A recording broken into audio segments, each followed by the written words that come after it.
Totoo bang meron kayong insertion na 750 million sa budget nitong taon na to? Hindi ako makapaniwala eh. May flood control insertion si Senator Risa Ontiveros hanggang ngayon. Hindi ako ka makapaniwala. Kasi kahit na sinabi ko na sa'yo, kumbachero? kahit sinabi Kahit mo ako pa nagsabi? parang mas gusto kong Masakit naman yan, kumbachero.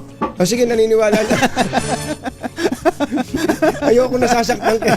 Hindi kaya may ibang nagparking din kay Yun Senator Risa? Wala naman siyang garahe. Ikaw. To be fair, kay Senator Risa Ontiveros, hindi lang 750 million ang kanyang Ang insertion. sa flood control. Hindi. Sa buong budget, Kanyang kabuuang budget saan mo ba nakuha yan? para sa 2025.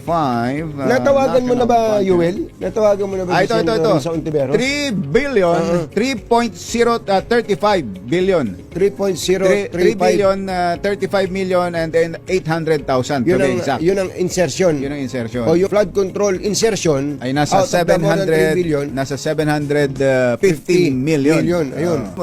Hindi ako makapaniwala eh. Hindi ako makapaniwala eh. ikaw na meron siyang flood control eh. Nakita mo naman yung pinakita ko sa yung papel. Nabaliktad. Nabaliktad niya. Hindi ka naman naniniwala. Nasasaktan naman ako sa... Naniniwala na ako. Maria.